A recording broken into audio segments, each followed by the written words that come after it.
Welcome to our Superstar 3rd grade Dragon News.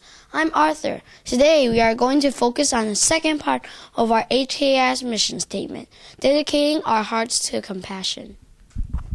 Hi, I'm Maya. Can you guess whom we've invited to talk about dedicating our hearts to compassion? Well, let's find out. Hi, I'm Katie, and our special guest is Mr. Woodford, our upper primary associate principal. Good morning, Katie, and good morning to upper primary. Mr. Woodford, what do you think dedicating our hearts to compassion means to our HKIS mission statement? That's a really good question, Katie. And I did a little bit of thinking about that because it's maybe it's not something we think about quite enough. I went and looked for a Chinese character that might show compassion. And I'm told, and my Mandarin is not very good, that this is pronounced zi, and it says that it is growth in heart and mind that are essential ingredients of compassion.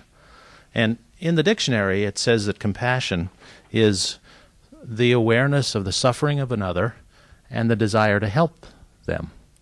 And so when I think about how that works in upper primary, I think there are some big picture things that happen. You know, when the tsunami happened, people got together and started to do things to raise money to help the people that were affected by the tsunami.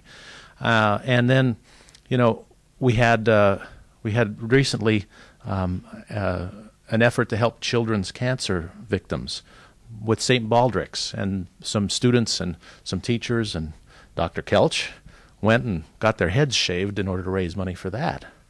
And then on an ongoing basis, we have the Heifer Project, which helps people who are less fortunate than us in China. So I think those are some big picture things that happen with compassion. But then, you know, also on a day-to-day basis, out on the playground, you'll see friends going to the aid of a friend who gets hurt or that's alone. And I think that shows compassion, helping them get to the nurse.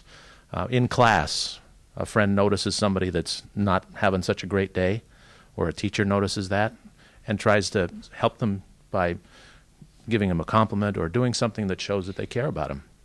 So I think there's lots of ways that compassion can be lived out, and I think it's the day-to-day things that help us to know it in our hearts, and that's really where we need to have that. Thank you, Mr. Woodford. Now, to end our program, let's all say the HKIS mission statement together.